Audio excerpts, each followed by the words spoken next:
Those 47 units that we proposed will be a combination of senior housing and transition age youth, an intergenerational housing design, because we know how important it is to bring stability to young people aging out of foster care, but also to bring that vibrancy that young people bring to the senior community. On this particular project, for those 47 units, it's just under $37 million.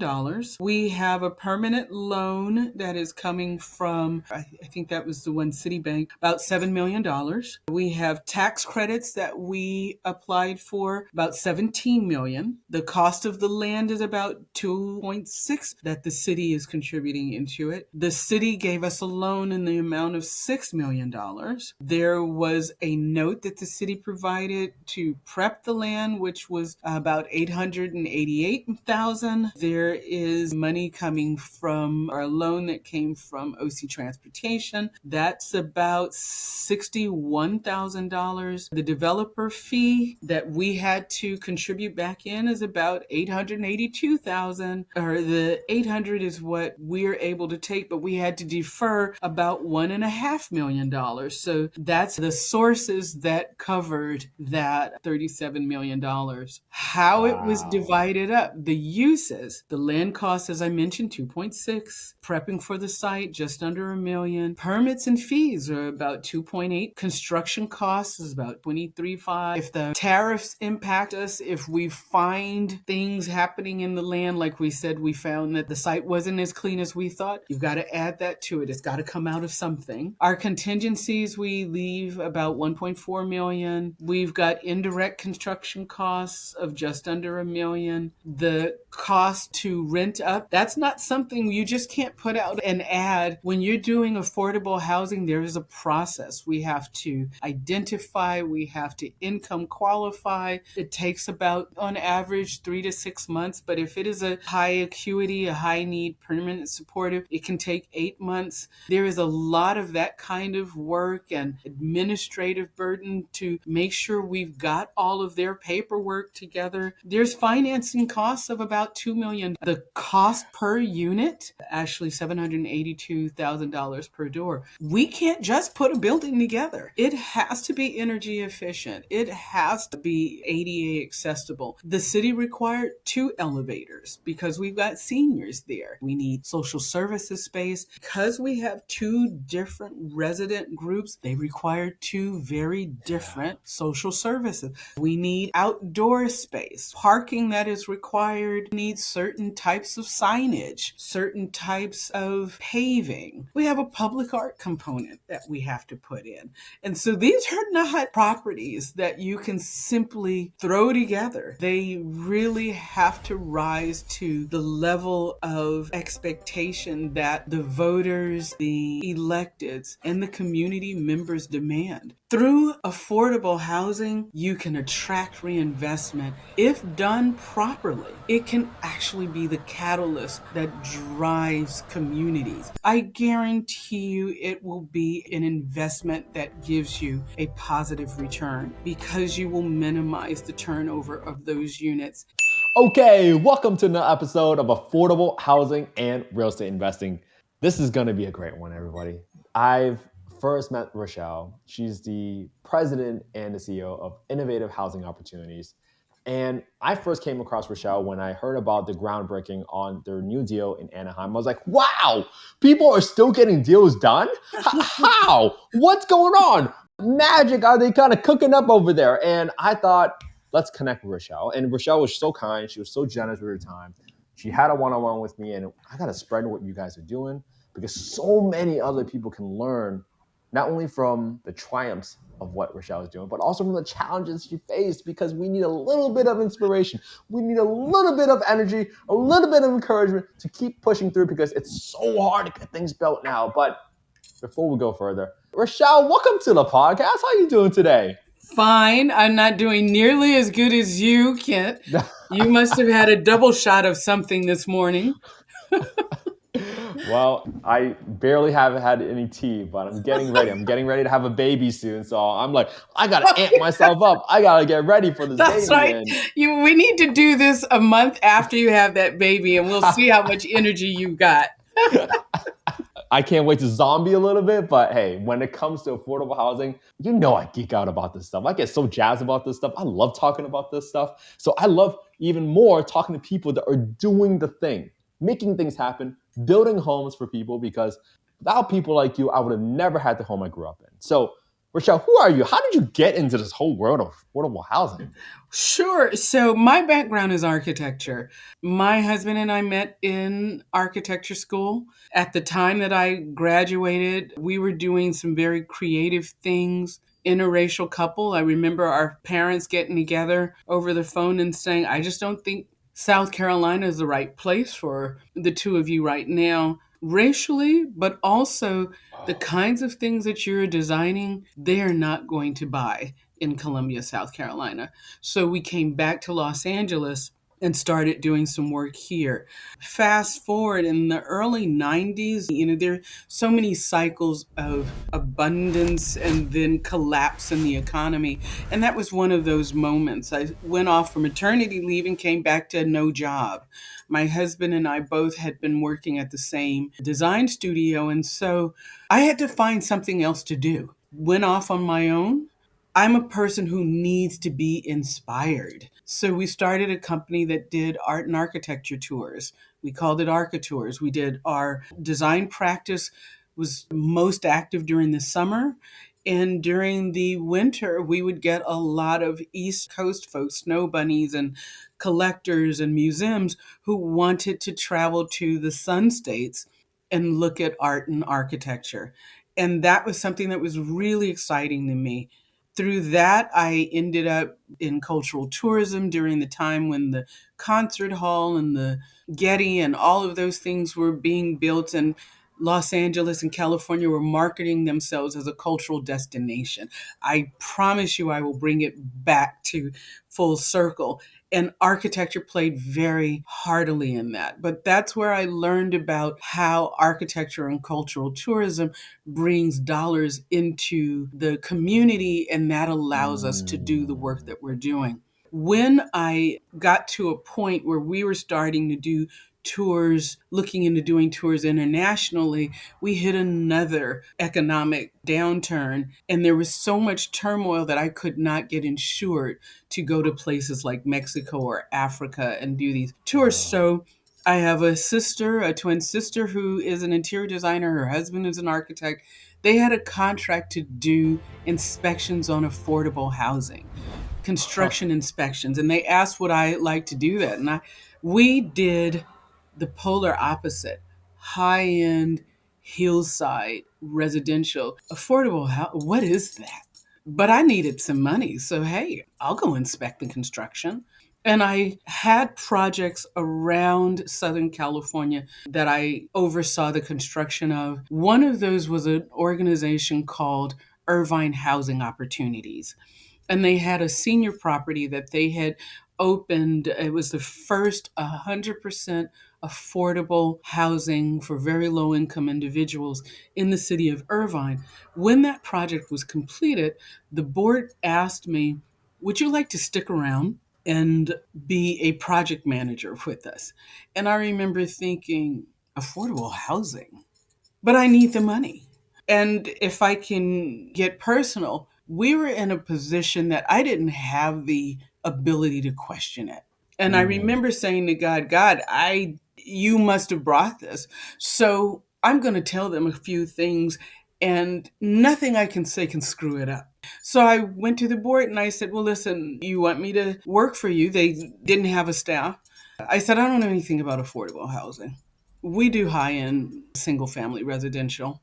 I work out of my dining room. I don't feel like commuting 45 miles. I'm a woman of leisure trapped in the body of a peasant. And I've been told I have a bad attitude.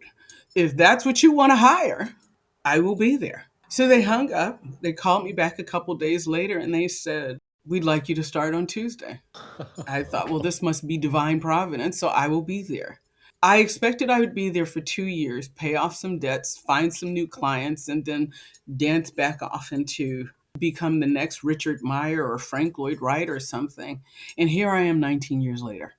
Got in, drank the Kool-Aid, and I actually saw the reason why I stayed is because I see the value of housing in creating 21st century cities.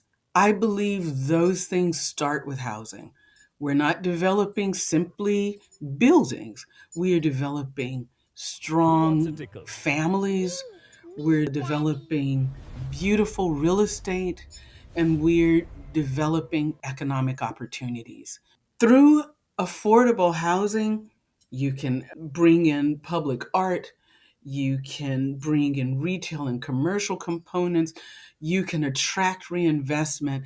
If done properly, it can actually be the catalyst that drives communities.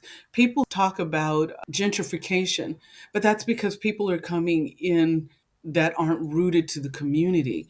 Affordable housing in general, can bring that level of root because of all of the components that are required to go into affordable housing. I see it as the ability to take all those pieces of my past, architecture, public art, cultural tourism, marketing, messaging through editing, all of those people engagement, community engagement can be accomplished through affordable housing. And so it ended up really being the place where all of the different parts of me could coexist. Wow. I mean, what a story. And I love how you bring in all these different elements. So many people out there right now might just be like, oh, let me take the single family lot, let me put like 15 units on it. But you think holistically. You and your team Absolutely. think about how do we make someone want to put down roots in this community? It's that pride, it's that dignity, it's that feeling of belonging that makes Absolutely. people want to say, I'm proud to live here and I'm going to make sure this Absolutely. neighborhood never becomes blighted because I'm proud to be here. I love my neighbors. I want to make this place an awesome place to live. And that started with your design, the values that you put into the communities. And that's so, I really wanted to highlight that because I don't want people to just skip over it. It's Yeah. so important because that's exactly how people feel prideful. That's so important. People just want to build a couple hundred units and just throw people in there and hope that they thrive. But there's Yeah. so much more thought that needs to be. When I was in architecture school, they used to call doing things like that put-a-texture. We're just going to put it here, or want-a-texture. Well, I wanted it to be Tudor style or Victorian, and there is no context. The thing that I think is interesting when you talk about affordable housing, people, the hair raises on the back of their neck because they've seen it done so poorly for so long. But Yes. when done well, it is the component in the community that uplifts the community. It is the best designed, it is the best maintained, it has social services incorporated into it so that the residents are thriving. It really can be the catalyst for a community. And when you recognize it that way, there's pretty little downside. Do I think we can do it better? Absolutely. Do I think we should do it better? Absolutely. The way I see it is that we have an incredible opportunity to play a pivotal role in a community, and that brings with it an incredible responsibility to invest in the legacy of the community, whether that is the buildings, the people around it. We have the ability to connect it to transit, to jobs, to health outcomes, to and it just to me is when they talk about the diversity in the community being that melting pot, think about affordable housing being the anchor of a really beautiful patchwork quilt. I just see that we have a great opportunity and I don't take that for granted. That's so cool. And I love how I'm sure there's been challenges, right? But I'm sure I want to start off with a little bit of that inspirational tone or that touching tone because I imagine you must have helped a family or individual get into one of these homes. Are there any like stories that really jump out to you of people that you have helped put into one of these units Yeah, that I'm going to tell you a story. We opened a senior property in Anaheim, and my sisters happened to be in town when we were there. An older black man approached us. He was in his mid 70s. And we were doing a press conference. We were doing the ribbon cutting. The camera crews were there, the mayor. And he came up to me and he asked, well, is this something special? Is this a special event? And I said, well, yeah, I guess technically it is because we're doing a ribbon cutting. And he said, no, this building, is there something special about this building? And I said, you mean senior housing, affordable housing? No, this is typically what affordable housing looks like now. And my sister recognized that he was asking something deeper. And so she said, what is it you're actually trying to ask? And Mm, he said, well, let me tell you a story. I have lived the last 20 years on the street. He had just been recruited from the riverbed. They were clearing the riverbed in Orange County. And he said, I have been avoiding affordable housing all my life because I remember what the projects looked like in the 70s, and I wasn't going to move into that. And she said, well, then what made you move into this now? And he said, because at 77, it's hard to live on the streets. You can't be as nimble as I was when I was young. He said, but I remember getting on the wait list. Someone asked me, and I got on the wait list. They gave me the address. I caught the bus. I got to the building, and I saw how beautiful it was, and I walked away because I figured somebody wrote the wrong address. But after a while, I turned around and I came back. I said, I came this far. I'll just walk on in. And he went in and realized this was the building. So he asked, so is this a special building? And we said, well, I'd like to believe it is, but the reality is this is what affordable housing is. And he said, if I had known that, I wouldn't have avoided it for 20 years. I would have moved in sooner. I wow. think what's interesting is that people have seen it done so wrong for so long that people do opt out. And I know I hear people say, well, nobody wants to live on the street. Some people do, but they're doing it because they either don't understand what they're being offered. It's so hard to get in, and their hopes have been dashed because they 50 units and there's 2,500 people on the list, and so they don't want to be put in that position.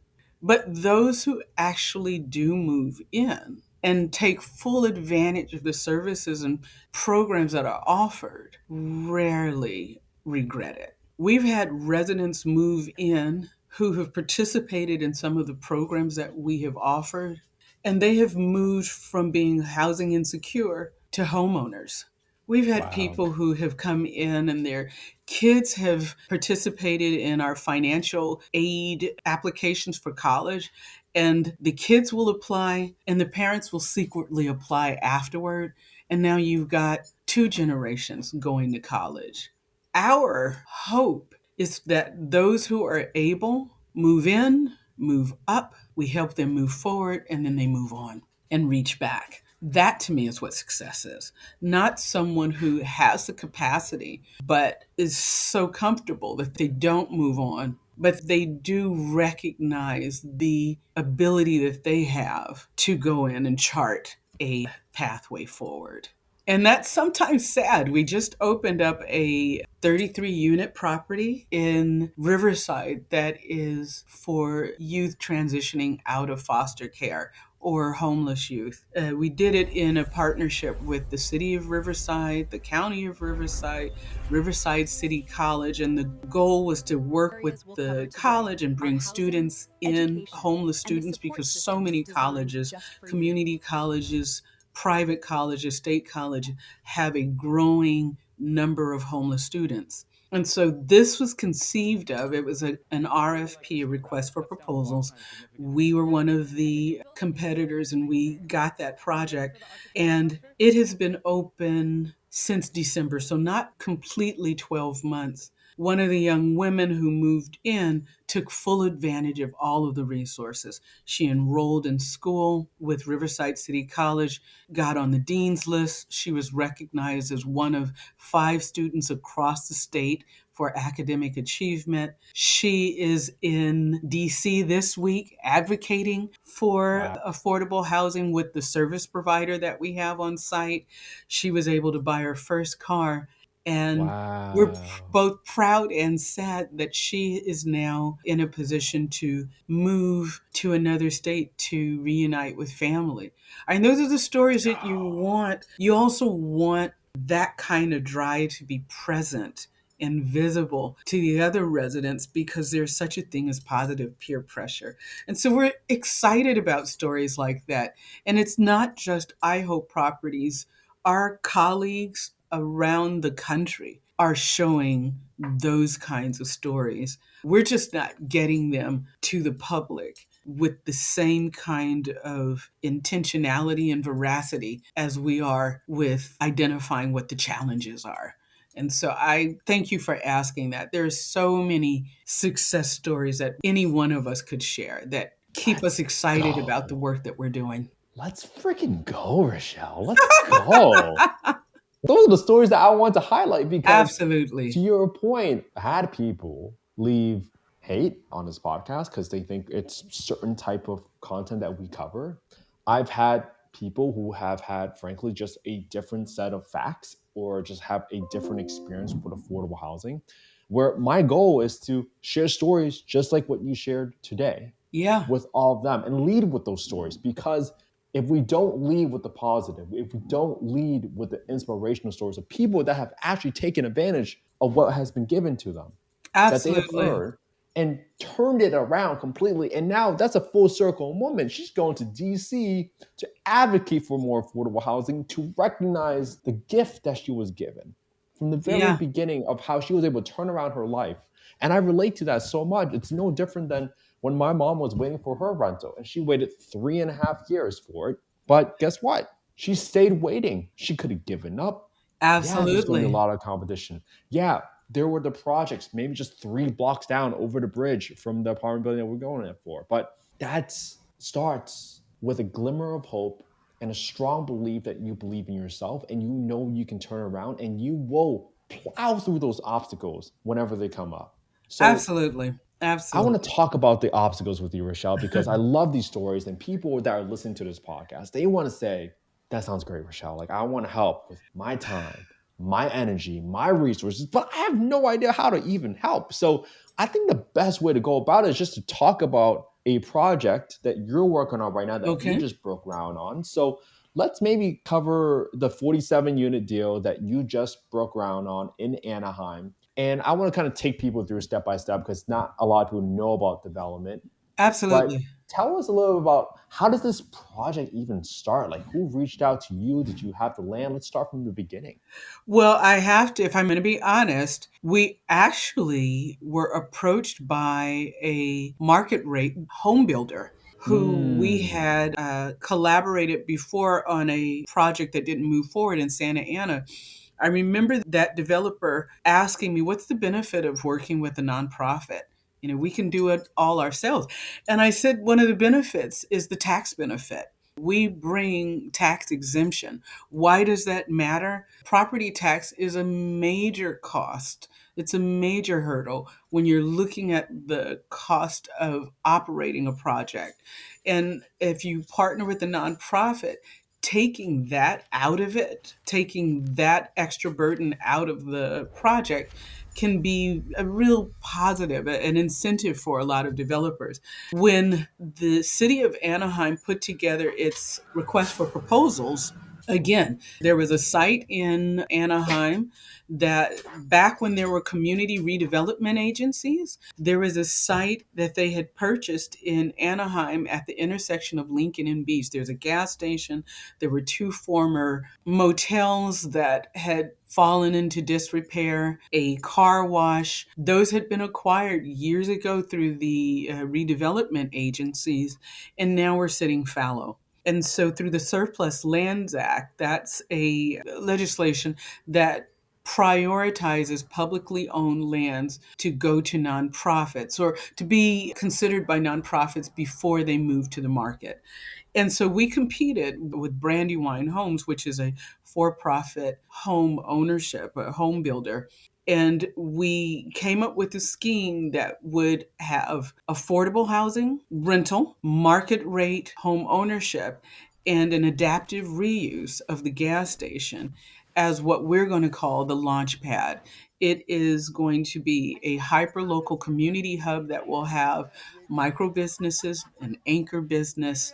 It will be a place where we can teach entrepreneurship, but more importantly, it will be a place where the community can come and hang, have events, maybe food trucks, but just that place that really celebrates the DNA of that neighborhood. Those 47 units that we proposed will be a combination of senior housing and transition age youth, an intergenerational housing design, because we know how important it is to bring stability to young people aging out of foster care, but also to bring that vibrancy that young people bring to the senior community. And with those three components, we have done what we believe when you mention holistic, that you've got rentership, you've got home ownership, you've got economic opportunity. The home builders agreed to also include in their 60 units of home ownership some townhomes at a moderate income for first time home buyers. So it's a complete community, something that we love. And when we applied for that RFP, we say when IHO gives their opinion, you get a whole lot of IHO. Whether or not you want it, it comes in the package. And what we proposed was slightly outside of what the RFP proposed. And we did that because when cities put together an RFP, they may not be looking at the contingencies, those adjacent uses, the continuum that I believe housing can bring to a project. We believe, for example, in four sides of architecture, meaning there's no back to the building because the back, the alley is where mayhem ensues. So in our proposal, we wanted to reclaim those alleys so that they turn from places where trash gets left or cars parked to actual passageways. And what I will say, what I love about that is the city agreed with us. We proposed not Mm. just the housing, but the economic component, but how to use those alleyways as linkages to some of the resources that already existed. The parks, there is a police substation, there's a youth center, just connecting those things to the community. And I will tell you that while this project is under construction, we've already seen a difference. The alley is no longer the place where people dump sofas.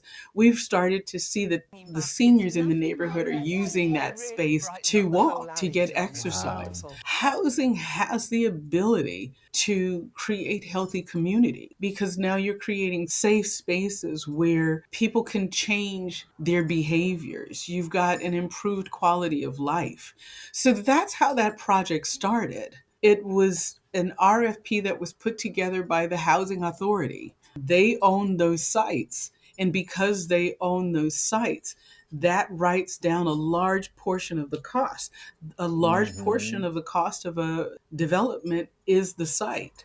You And I go love ahead. how you brought that up, Rochelle. I just want to make sure I explain to people that might be just be listening for the first time because this is a great example of why it's beneficial to partner with a nonprofit developer like IHO because you have huge expenses, like Rochelle talked about, the land costs. Yeah. Sometimes you have developers that are going out there, they're putting land under contract, or they're buying the land outright. They borrow money to buy that land. So now they're paying the loan down every single month while they wait for the project to get approved. Absolutely.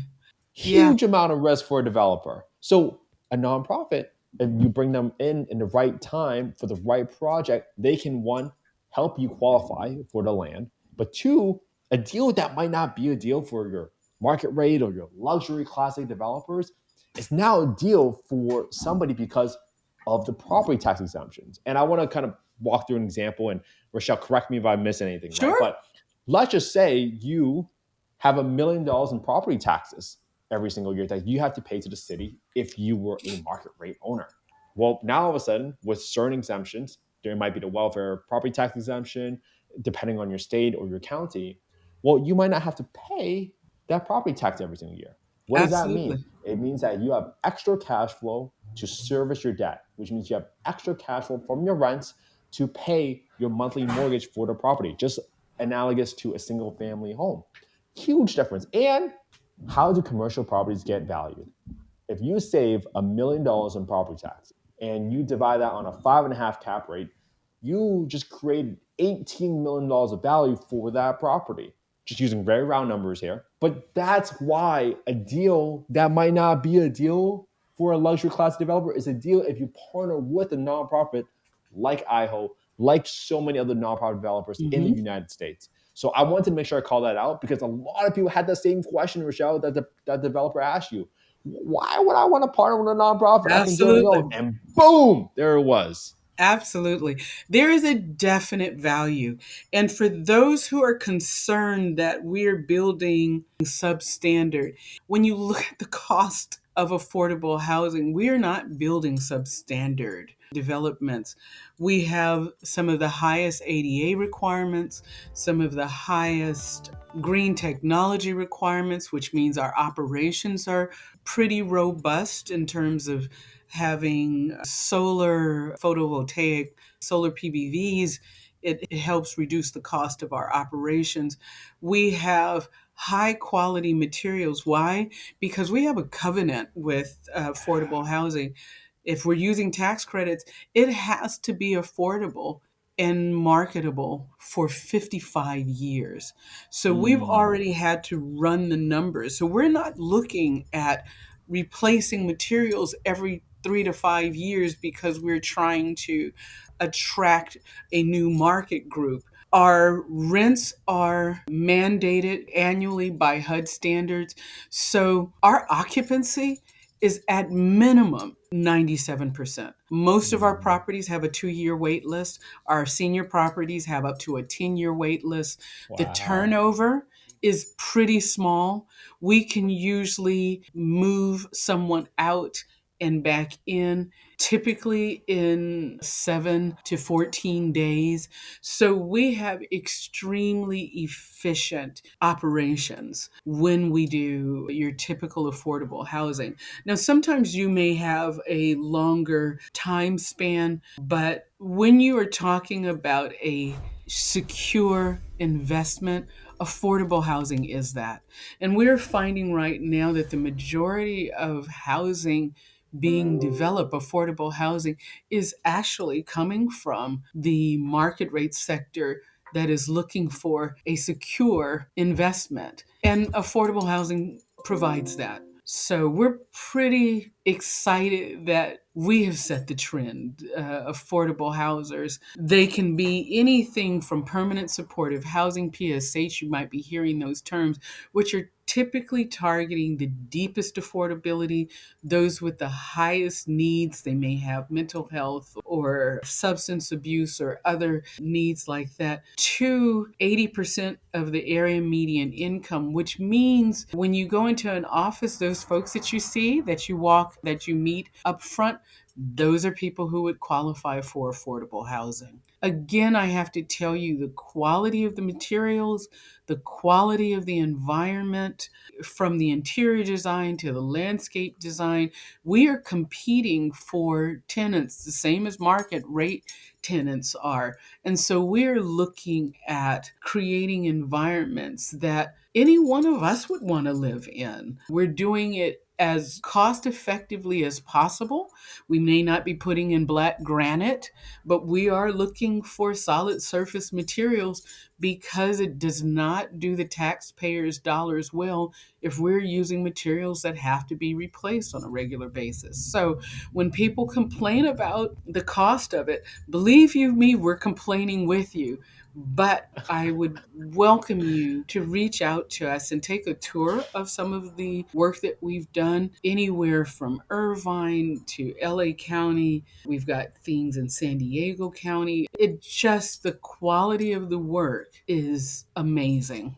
Yeah, and I bet we're so proud of it. I mean, when you even raised the concept of no back alleys, Yeah. I literally thought, wow, that's usually the part I never want to go take even a peek at. But now you create an environment where people can walk around and Yeah. get connected to everything. That's a great quality of life. Again, it speaks to what are you doing to make your citizens, your community feel proud of where they're living.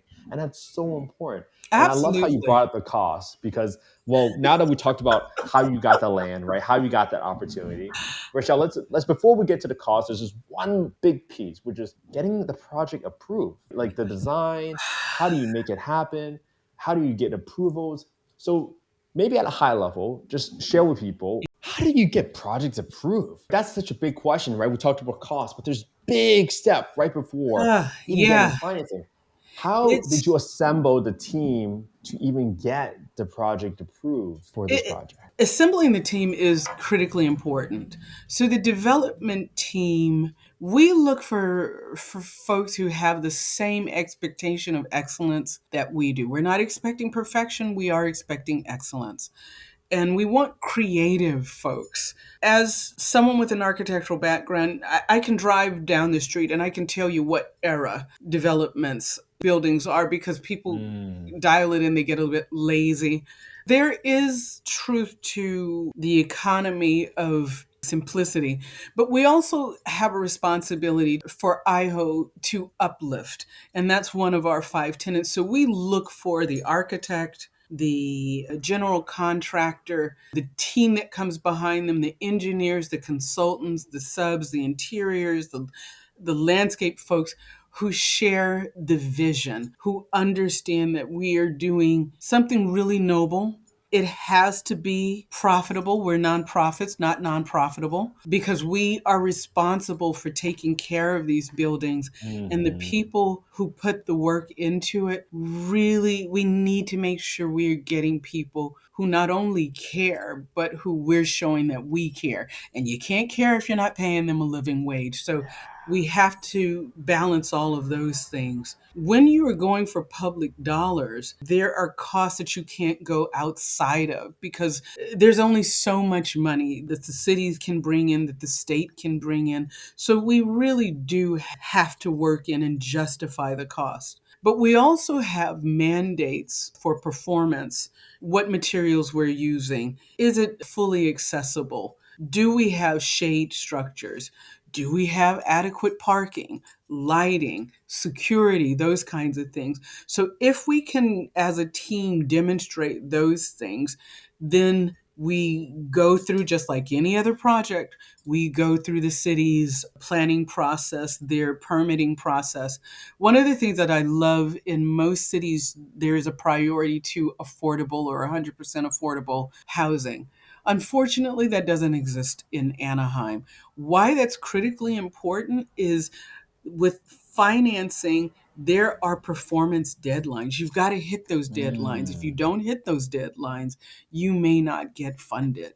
And you talked about putting money in up front, you don't get it back if the project doesn't get built. That's a lesson learned, an expensive lesson learned. And so having those kinds of departments, expedited processes for entitlements and permits is critically important. We have to, as the project moves forward, hit certain benchmarks. When we start to dig, when we go vertical. In this particular case, this was a brownfield site. What does brownfield mean? There was some kind of contamination. As a gas station adjacent and a auto use beforehand in the car wash, there were underground tanks, or there might have been leaching from the gas station, and you've got to clean that soil up. And you can get the project started, but you, at a certain point, that work has to be done before you can get the next approval from the city. And mm. if the city does not have a sense of expediting, then it really does impact the ability for you to hit on target. This is one of those projects where our crew has worked very hard so that we were 3 weeks ahead, but without an expedited process, we're now a little over 4 weeks behind. To some, that might not seem like a big deal, but we have got performance deadlines. We have a certain date that this project has to be placed in service. That means that we are going to have to, with our crew and our team, hopefully we have a respectable enough relationship that they will work with us to increase the crew, work longer Mm. hours to make those deadlines meet. We'll have to come out of pocket with that. We've got to get the city to work with us on that. Sometimes that works, sometimes it doesn't. There's a lot that goes into getting those projects approved, including making sure we build and maintain the trust of the community. So it is like juggling balls and plates at the same time, juggling balls and spinning plates. You got to keep everything moving. Wow. I mean, it just shows you how complex it is, especially when you start digging and you just start finding things, right? Even if you knew what they were and all of a sudden it takes longer, or maybe you need Yeah, someone to do their job, but they're out sick that day and boom, one person can delay the entire absolutely. project. And that's Absolutely. the crazy part about development that not a lot of people understand. But And tell me about Mhm. you've got so many inspectors. You've got inspectors that are associated with the inspectors, I put that in air quotes, but representatives from all of the components. You've got representatives from the city that needs to inspect and make sure we're doing the job right. You've got your lenders and investors. Mhm. They send inspectors that want to make sure that their interest is met. The developer has to send folks in. Each one of these teams has attorneys.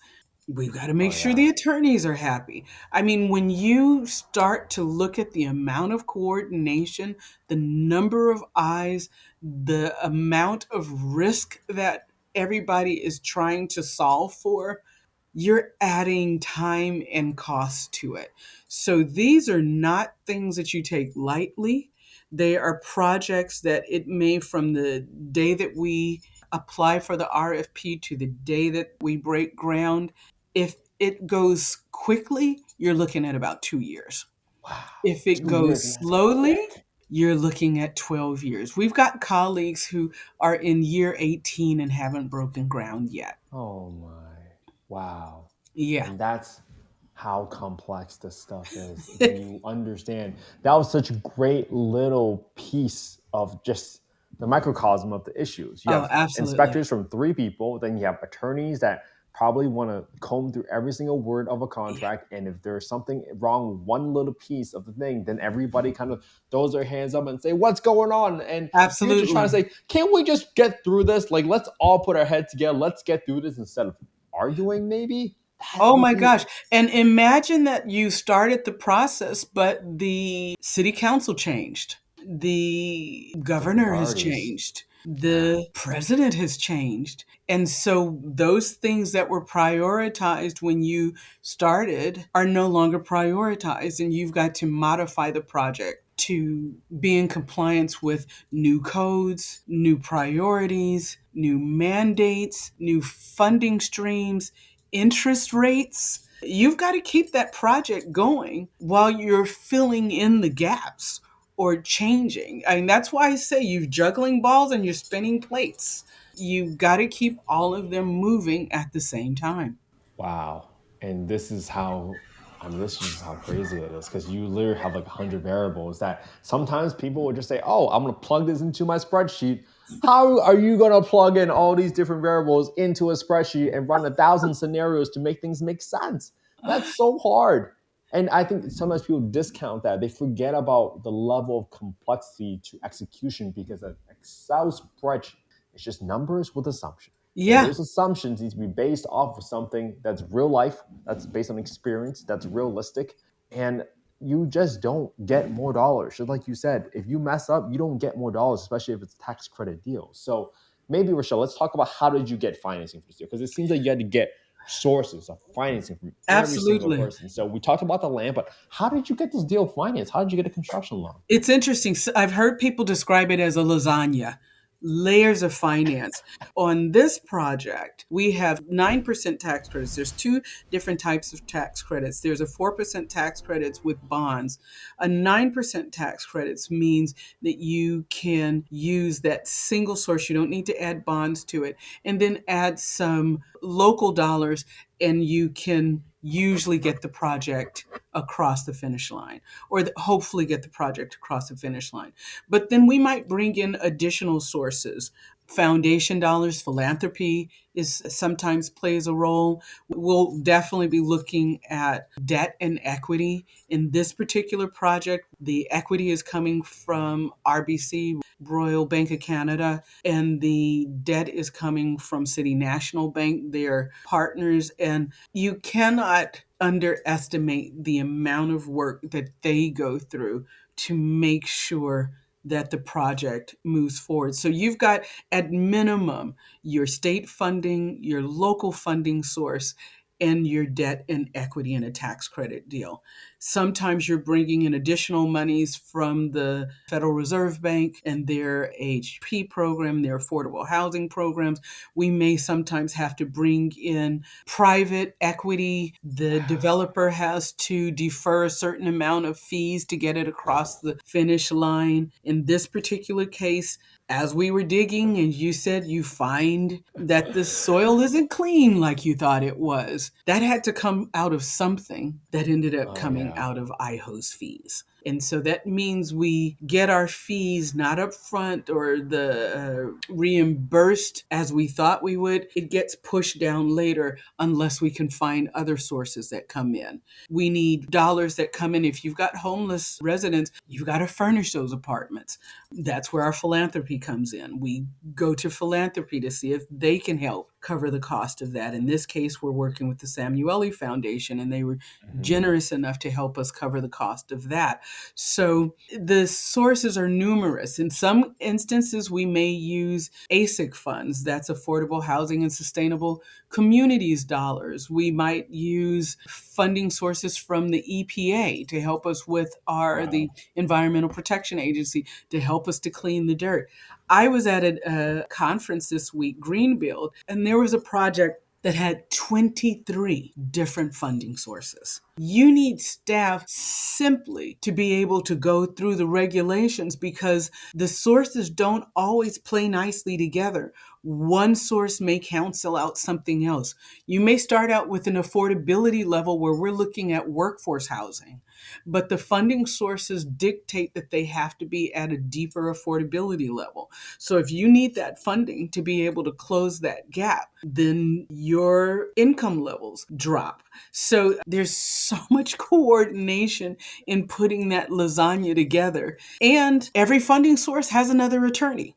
So you're adding to more cost at the closing. There can be sometimes 20 different attorneys Oh on a yeah. single call because everybody has to make sure that the requisite, the mission that they are there to represent is reflected in the final document. So it's not something that can go quickly. A closing can take several days because you're changing the grammar here, you're changing the signature line. These are legal documents. And so it's not something that you can take lightly. And as I said, if you're fortunate, you may have two sources of financing, but you typically will have 4 to 7. When it goes to 23, I think that that's when IHO would get off the ride. But sometimes you don't have that luxury.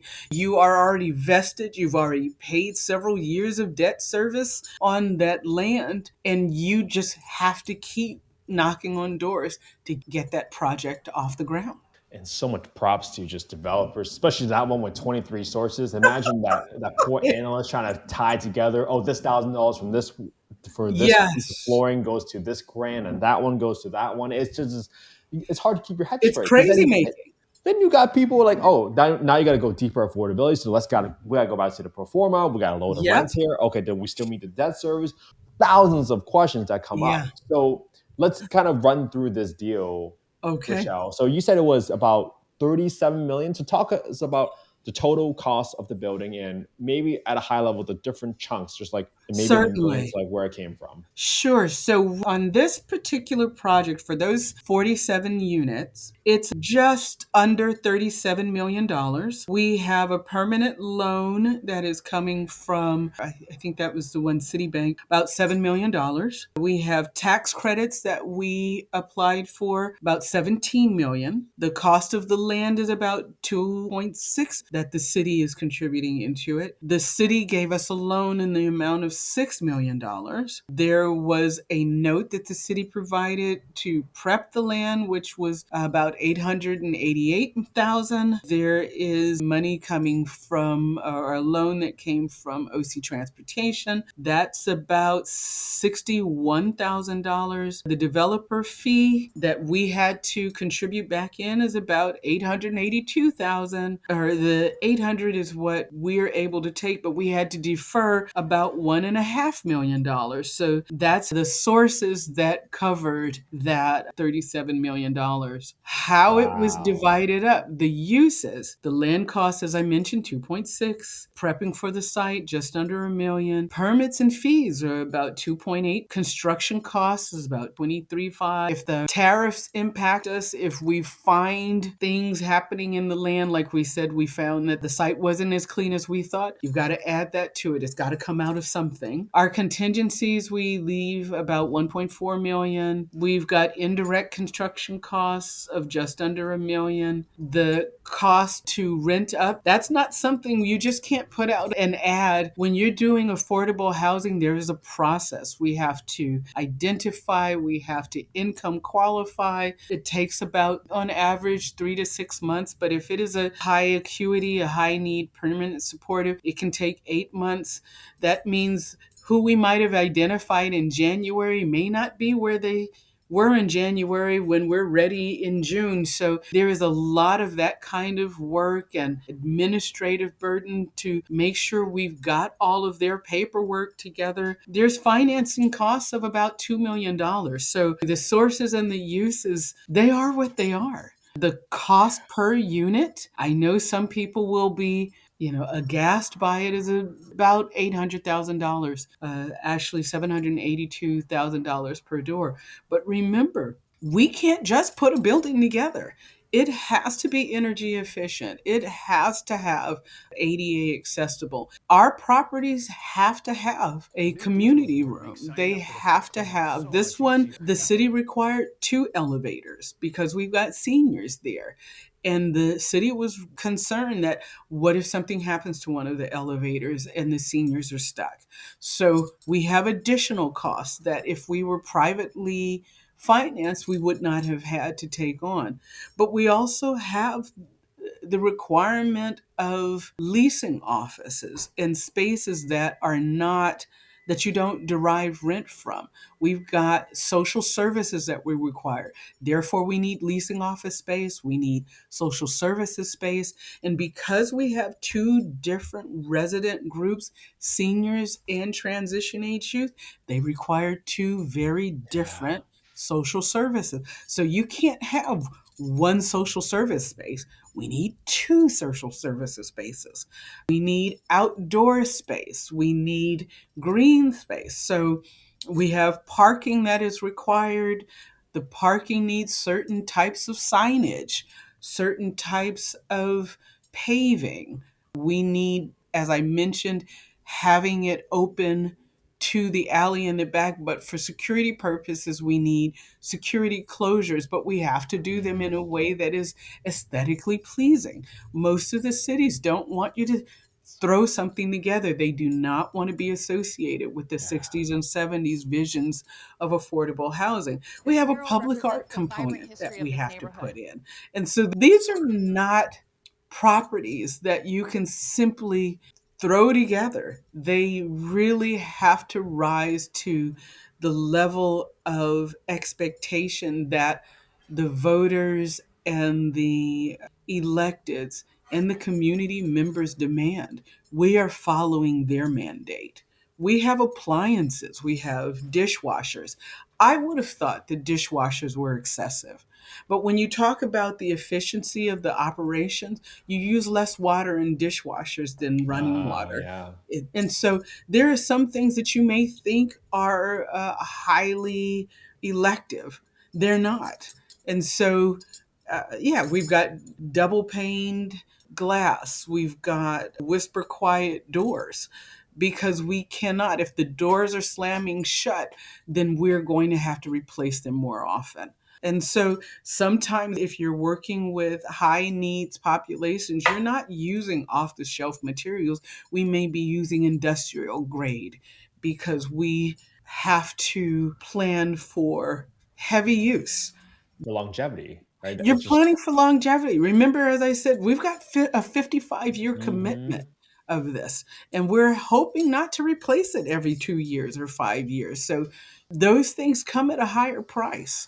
I understand that the numbers make people's flesh crawl, but the alternative is that we build something that ends up being knocked down and rebuilt, and that's not being good stewards of the resources either.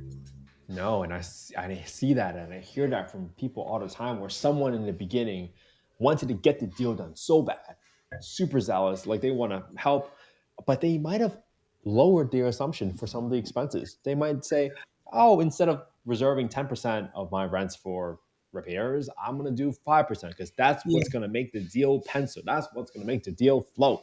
And then yeah, they catch themselves on the back end because they couldn't get any more money anymore. And now they're out of luck. And yeah, when you have a tax credit deal like yours, right, where you have 17 million, once you get these tax credits, you don't get to go back and say, oops, I forgot this one line item. I need a little bit more. And that's where a nonprofit has to take it out of their own nonprofit developer fee just to make absolutely. things work. And To that close that gap. compresses all that margin. And I like to argue nonprofits are doing hard work already. And if you're going to take even more margins out of there, it's very hard to keep people when they're building some of the most important items for every day. I mean, I show people the iPhone sometimes. They're like, hey, you don't think Apple makes money? Because you Absolutely. use that phone every single day. So why can't someone make a little bit of money building the home that someone's going to be in there for probably 12, 18, if not 20 hours of their day? Yeah. Doesn't make any sense. So we talked about the finance, we talked about the capital stack. How did you partner with the housing authority? Are they giving subsidized rents for you? Because I wanted to talk about finance. I want to see if I can cover for folks just to understand how do you get the top line revenue in there? Where does it all Yeah. So one of the things that's really wonderful here with the housing authority, out of those 47 units, 9 of them are for transition age youth. Typically, when you have a senior property, you are using funding, or, this is not the right way to say it. You're making a declaration that it is for seniors. And so you can't mix the populations. With senior housing, you can. You can have up to 20% of the units go to either transition age youth or caregivers. And think of caregivers as those folks that help keep our seniors in place, or some of those who are serving some of our residents. Any one of us can tell you stories about those caregivers who are necessary to keep those residents housed, but then they make slightly too much to afford to be able to move into affordable housing. So hmm they're living in their cars. So we try to make sure that that's not the case.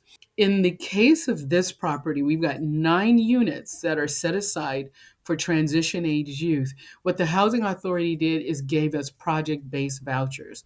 What does that mean? Those are housing choice vouchers that will guarantee that rent for those tenants.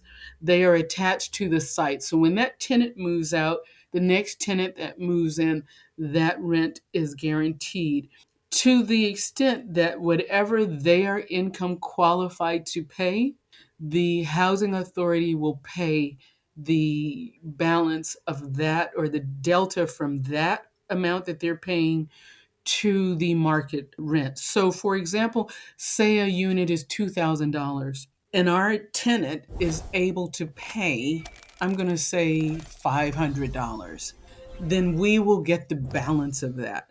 That helps us with the operations, the operational cost of the project. And so that is priceless. We would not have Oh been yeah. able to cover the cost of a homeless unit or a transition age unit because those folks are living off of Social Security, or sometimes they're not even plugged into Social Security yet.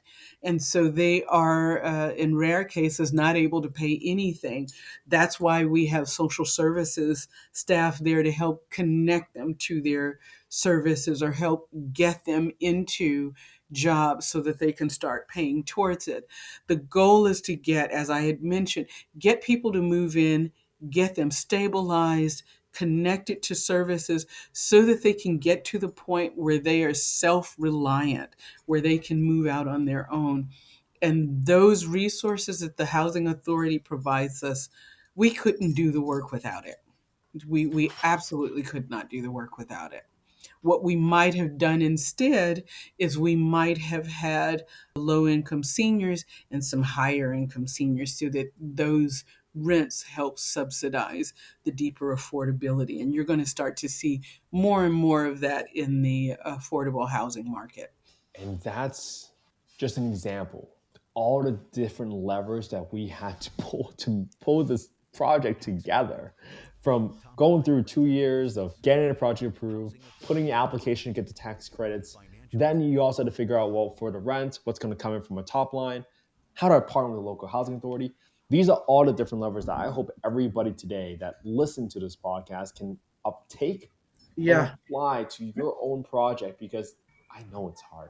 And maybe Rochelle, I know we're almost at time, but I want to kind of end the conversation with just one more question Sure. because, and again, I think I told you this. The genesis behind this question is when I started this podcast, everyone literally told me, Kent, you're never going to be able to solve this problem. And I always beg to differ because I believe we're just collecting a piece to the puzzle, and every single person that comes on this podcast is a big piece to that puzzle. So, Rochelle, thank you so much for coming on to the podcast today. First and foremost, without people like you, I would never have the home I grew up in. Seriously, I am so in deep appreciation for what you and your team are doing every day.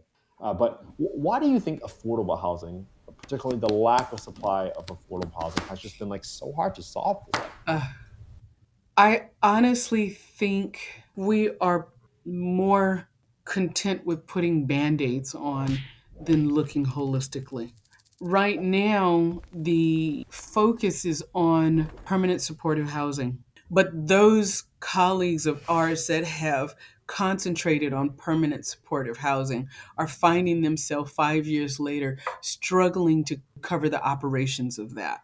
We know intellectually that a mixed income property makes more sense. That having a carve out for permanent supportive housing within a larger mixed income property has the best outcomes.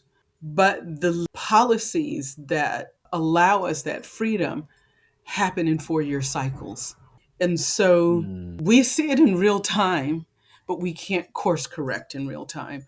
They say the road to hell is paved with good intentions. I wish we would allow the most flexibility in real time. And we can always say that we want to incentivize incorporating veterans, incorporating transition age youth, incorporating permanent supportive housing, but allow those of us who are doing the work to put the model together that we know makes sense, and then incentivize that from happening. Here's what we've got right now. We've got some of the best quality permanent supportive housing in our cities.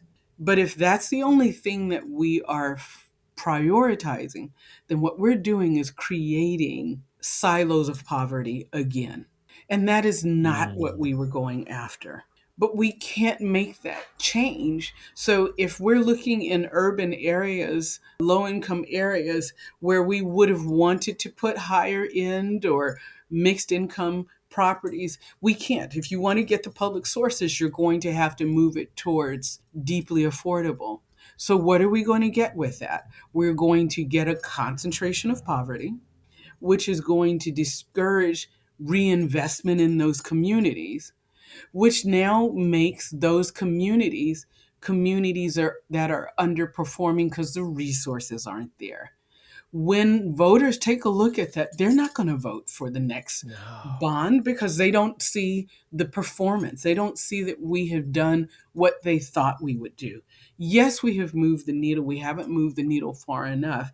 And so we're seeing it in real time with foundations that are pulling out of the affordable housing sector because they're not seeing the results and they're moving those dollars into other places.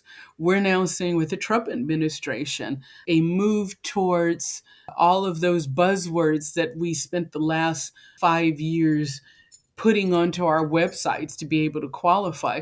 Now those are disqualifying. And those dollars that the banks had been giving to those special categories, they're pulling back on. So why are we not building it? Because we are susceptible to those kinds of currents every time someone comes in and changes what the focus is.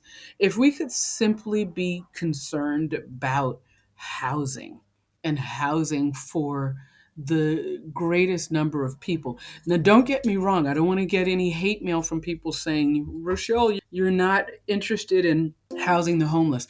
I am. I say yes, and we should be Yes. doing housing, yes, and not to the exclusion of all else. And if we could do that, you would, someone mentioned it yesterday, then those who our moderate income would not be taking the housing that would be set aside for the deeper affordability. We would be able to spread it out. We would have the kind of vibrancy that we want in the communities. We would be able to attract the kind of small businesses into these communities that generate the taxes that keep those projects moving forward. I think it is we are looking at it as isolated bits and fits and not looking holistically. I'm sorry to ramble, but it is just we are doing one small thing instead of adding several tools to the toolbox. This is so good. I love it. I grew up in a mixed income building, and I can attest to what an impact it had on me to see people coming in and going to work every day, not just a whole group of folks just sitting on a stoop doing nothing. And this whole loop is trying to repeat itself, right? You've Absolutely. seen the public housing days in the 70s and 80s, and you see how dilapidated those properties become. But now we're creating incentives and policies that might say, hey, if you're 100% affordable, you get to do X and X and X. But we forget what 100% affordable looks like. We Yeah, forget about what we actually want and what actually solves the problem and what gives life to a community that actually wants to absolutely.